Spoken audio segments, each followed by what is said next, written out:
ہمارے ایک ساتھی نے یہ چند سوال کیے ہیں کہ مولانا صاحب یہ فرمائیے کیا فرقہ بنانا اسلام میں حرام ہے؟ اگر ہے تو کیوں؟ اور قرآن کریم میں ہمارا نام مسلمان رکھا گیا ہے، تو یہ جو فرقہ بندی والے نام استعمال ہوتے ہیں اور ان کو وقت کی ضرورت کہہ کر طرح طرح کے بہانے بنا کر بات ختم کر دی جاتی ہے، تو اس معاملے میں ہم کیا کریں؟ ایک عام مسلمان اس سے کس طرح بچ سکتا ہے اور کس طرح ان باتوں کا رد کر سکتا ہے؟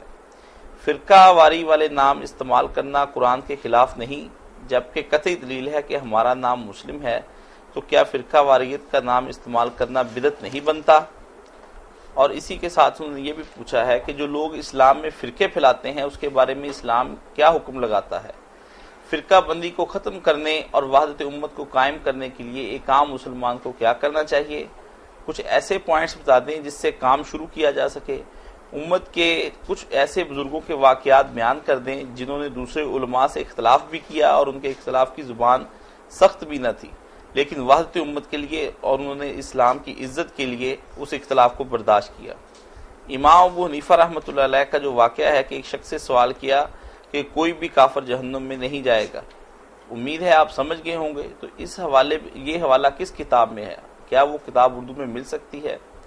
اسی طرح ابن عربی کے جو واقعات آپ نے بیان کیے ہیں، کیا یہ کتاب بھی اردو میں مل سکتی ہے؟ اسی طرح کے واقعات اور بھی بیان کر دیں۔ اللہ اکبر۔ میرے دوست نے یہ سوال جو فرقہ بندی کے بارے میں کیا، یہ تقریباً ہر کلمہ گو کے ذہن میں یہ پیدا ہوتا اور پریشان کرتا۔ اس بارے میں کچھ چیزیں جو ہے نا وہ سمجھنے کی سب سے پہلی بات تو یہ ہے کہ فرقہ جو ہے نا وہ صرف اختلاف رائے سے نہیں بنتا۔ اتنی بڑی امت جو مشرق سے مغرب تک پھیلنی تھی اور اس میں مختلف سطح کے لوگ ہونے تھے، کوئی فلسفی قسم کا، کوئی سادہ مسلمان، ان میں اختلاف تو قدرتی بات ہونا ہی تھا۔ اس اختلاف سے گھبرانا اور کہنا کہ یہ اختلاف کسی طرح ختم ہو جائے، یہ تو فطرت سے جنگ ہے۔ اللہ تعالیٰ نے ذہنی سطحیں مختلف بنائی ہیں، لوگوں کے پاس معلومات الگ الگ ہیں، کسی کے پاس زیادہ واقفیت ہے دین کی، کسی کے پاس کم۔ تو اختلاف کو نہ برا جاننے، مخالفت اور نزاع کو برا جاننے، ختم کرنا نا جو وہ فرقہ بندی، فرقہ جدا ہونا۔ اگر یہ سارے اختلافوں کے باوجود ایک دوسرے کو مسلم مانیں، ایک دوسرے سے رشتہ ناطہ کریں، جنازے پڑھیں، نمازیں پیچھے پڑھیں، آپس میں محبت کریں، تو یہ فرقے نہیں۔ ان میں بالکل ہر شخص کی رائے جدی بھی ہو نا تو فرقہ نہیں۔ فرقہ اس وقت بنتا ہے جب آدمی دوسروں سے اپنے آپ کو الگ کر لیتا کہ میں مسلم ہوں، یہ لوگ اسلام سے خارج ہیں۔ یہ اصل جڑ ہے خرابی کی۔ اس کو چھوڑیں، باقی اختلاف کو رہنے دیں۔ اختلاف صرف دو صورتوں میں ختم ہو سکتا ہے، جیسے مفتی احمد شفیع رحمۃ اللہ نے فرمایا کہ یا لوگوں سے سوچنے سمجھنے کی صلاحیت چھین لی جائے۔ ایک آدمی ایک بات کہتا رہے، ہاں کیا، اگر سوچنے کی آزادی دیں گے تو نتائج مختلف ہوں گے۔ دوسرا یہ ہے کہ سوچنے کے بعد آپ آزادی چھین لیں کہ اظہار رائے نہیں کر سکتے، بے شک آپ کو کچھ سمجھ میں آیا نہ، آپ وہی کہیں جو ہم کہہ رہے ہیں، اپنی رائے نہ بتائیں جو ایمانداری سے آپ نے قائم کی، تو دیانت ختم ہو، اور دوسری طرف جو نا سوچنے سمجھنے کی آزادی ختم ہو، پھر اختلاف ختم ہو سکے۔ اختلاف سے دنیا کی رونق ہے، اس کو نہ ختم کریں، علم اس سے بڑھتا ہے۔ اس کو مخالفت اور نزاع کا سبب بنا لینا، جھگڑے اور لڑائیوں کا، یہ ہماری بدقسمتی ہے۔ جو آپ نے پوچھا نا کہ بڑے بڑے علماء تھے، ایک دوسرے کے خلاف سخت فتوے دیے، دو بندے ہی ایسے ہیں جن کو تقریباً سب اچھے لوگ بھی شیخ الاسلام ہی کہتے ہیں، امام ابن تیمیہ، اور ان کے زمانے میں شیخ الاسلام سبکی ہیں رحمۃ اللہ علیہ، تو دونوں نے ایک دوسرے کے رد میں کتابیں لکھی۔ یہ جو نظریات نا اہل حدیثوں کے یا بریلوی حضرات کے، یہ ان کے ہی ہیں۔ سبکی رحمۃ اللہ علیہ تقریباً انہی خیالات کے تھے جو ہمارے بریلوی دوستوں کے شفاء الاسقام وغیرہ پڑھیں، اور ابن تیمیہ ان کا رد کرتے تھے، مگر دونوں کہتے تھے کہ میری آنکھوں نے اس جیسا عالم نہیں دیکھا، اور یہ بھی کہتے تھے کہ شاید کسی ماں نے جنا ہی نہ۔ یہ احترام کرتے تھے۔ یہی ہونا چاہیے کہ اختلاف آپ رکھیں، رد کریں بے شک کسی کی غلط بات کا جس کو آپ غلط سمجھیں، مگر اس کو مسلم مانیں، احترام کریں، اس میں کمی نہ آنے دیں۔ شیخ ابن عربی رحمۃ اللہ، جو ابن ابو حنیفہ رحمۃ اللہ علیہ کا واقعہ، اس کے لیے آپ کو سیرت النعمان جو ہے نا مولانا شبیر نعمانی رحمۃ اللہ علیہ کی، وہ ہی لے لینی چاہیے اردو زبان میں نا، اس سے بہتر آپ کی کوئی سیرت نہیں۔ اس میں تکفیر کے موضوع پر کہ کافر کہنے سے امام صاحب اتنا پرہیز کرتے تھے کہ اب یہ فکرہ جس کے بارے میں پوچھا کہ ایک آدمی کہتا ہے لا يدخل الجنت لا يدخل النار کافر، کوئی کافر دوزخ میں نہیں جائے گا۔ بچہ بھی جانتا کہ قرآن کے خلاف بات، کافر تو دوزخ میں جائیں گے، اس نے کہا کہ کوئی کافر دوزخ میں نہیں جائے گا۔ امام صاحب کے شاگردوں نے سب نے کہا وہ کافر ہی ہو گیا، وہ تو دین کا منکر ہے جو یہ بات کہتا۔ امام صاحب خاموش رہے، بعد میں انہوں نے کہا یار اگر وہ کلمہ گو ہے تو شاید اس کی مراد یہ ہے کہ دوزخ میں جانے کے وقت کوئی شخص کافر بمعنی منکر نہیں ہوگا۔ اگر کہا جائے کہ وہ انکار کرے کہ جنت نہیں دوزخ نہیں، وہ مان جائے گا کہ رب ہم نے دیکھ لیا سن لیا مان گئے، اگرچہ اس ماننے کا پھر فائدہ کوئی نہیں ہوگا۔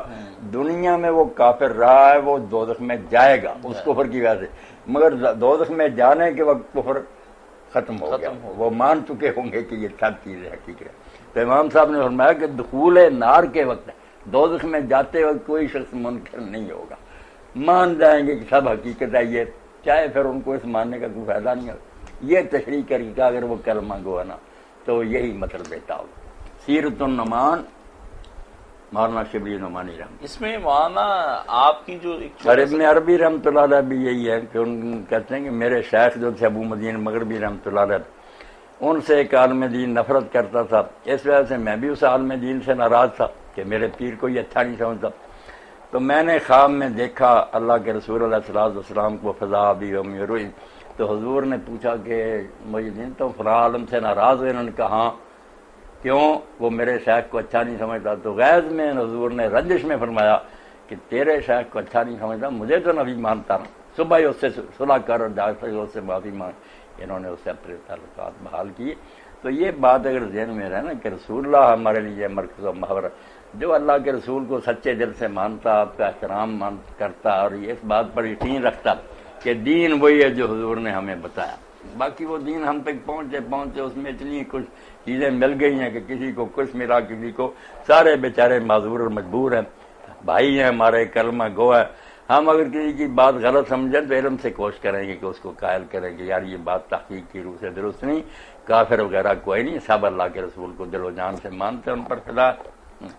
تو شیخ ابن عربی کی کتاب میں بھی ہے نا، بعض کتابوں کو اردو ترجمے ہوئے، فتوحات کے بھی ہمارے دوست ہیں یا ایک ساتھی صدیق صاحب، مگر نہیں وہ ترجموں سے کام نہیں چل سکتا، ان کتابوں کو سمجھنے کے لیے نا ان کی اصطلاحوں سے واقفی ضروری ہے، بہت مشکل باتیں ہیں ان کی۔ عام آدمی تو جیسے انہوں نے خود بھی ہدایت کی ہے نا کہ ہماری کتابیں نہ پڑھے، بجائے کو سیکھنے کے الٹا ہمیں پھر کافر کہتا پھرے گا، کیونکہ شیخ ابن عربی اتنے بڑے عالم ہیں کہ امام ذہبی جیسے محق و رجال کہتے ہیں کہ یا تو ابن عربی سے بڑا کوئی موحد پیدا نہیں ہوا یا اس سے بڑا کوئی ملحد نہیں پیدا ہوا۔ کلام ایسا ہے کہ بظاہر الحاظ اور کفر ہی ہے مگر ہے دین کے مطابق ٹھیک۔ تو جو لوگ گہرائی میں نہیں جاتے یا ان کی اصطلاحیں نہیں سمجھتے وہ پھر کفر کے فتوے دیتے ہیں۔ بہتر یہ ہے کہ اگر آدمی نہیں نہ سمجھ سکتا تو نہ ان چیزوں میں پڑے۔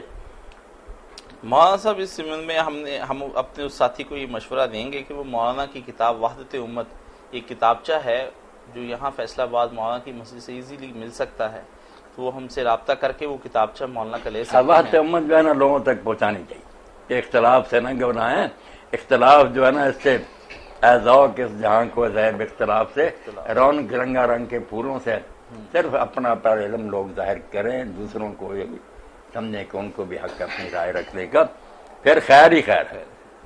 صحابہ کرام رضوان اللہ علیہ مجمعین سے لے کر تابعین اور آج تک سب علماء میں اختلاف رہے، مگر وہ سمجھے تھے کہ یہ اختلاف یار ہماری سمجھ کر فہم کا ہے، اس کی وجہ سے کوئی اسلام سے نہیں نکل گیا۔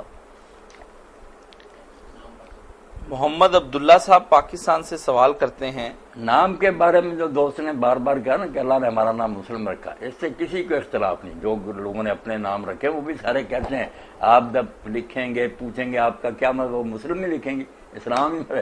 مسئلہ تو یہ ہے کہ اسلام میں چونکہ بہت سے سیکٹس پیدا ہو گئے، ذہنی اختلاف کی وجہ سے کوئی کچھ کہتا ہے تو پہچان کے لیے پھر کہتے ہیں یار مسلم تو ہو مگر کس گروہ سے تمہارا تعلق ہے، تو یہ بھی کوئی حرج نہیں پہچان کے لیے اگر وہ بتایا میں اہل الحدیث ہوں یا بریلوی، مگر ان اختلافوں کو وہ کفر ایمان کا معاملہ نہ بنائے، محبت کرے، سب علماء کا احترام کرے، سب دوستوں کو اپنا بھائی سمجھے، ان کے ساتھ رشتہ ناطہ کرے، ان کے جنازوں میں شریک ہو، مرد ہیں دعائے مغفرت کرے۔ اس سلسلہ میں وحدت امت میں آپ پڑھیں گے خود ابن تیمیہ رحمۃ اللہ علیہ لکھتے ہیں کہ امام احمد ابن حنبل رحمۃ اللہ نے ان کے زمانے میں یہ سارے گروہ تھے، شیعہ خوارج ناصری وغیرہ، کسی گروہ کو نام لے کر کافر نہیں کہا سوائے جہمیہ کی۔ جو قرآن کو مخلوق کہتے تھے، مگر ان کے بارے میں بھی معاملہ یہ تھا کہ ان میں سے جب کوئی مرتا تھا تو امام صاحب اس کے لیے بخشش کی دعا کرتے تھے، اس کے لیے رحمت مانگتے تھے، اس کا جنازہ پڑھتے تھے۔ تو ابن تیمیہ کہتے ہیں کہ حیرانی کی بات ہے کہ ایک طرف انہیں کافر کہتے تھے تو امام صاحب کہتے تھے میرے علم کے مطابق وہ بات کفر کی بنتی ہے، مگر انہوں نے بھی پورا زور لگایا، عالم تھے، انہوں نے یہ سمجھ نہیں آئی کہ یہ رسول اللہ کی تعلیم کے خلاف ہے، اس لیے میں ان پر کیوں کفر کہوں کہ وہ دعا نہیں ان کے لیے کرنی۔ جو کچھ انہوں نے سمجھا پوری کوشش کے بعد وہ بیچارے نہیں سمجھ سکے یہ کفر ہے، تو ایسے ناواقفیت کا انہیں دینا چاہیے ہدایت جو ہے نا۔ جی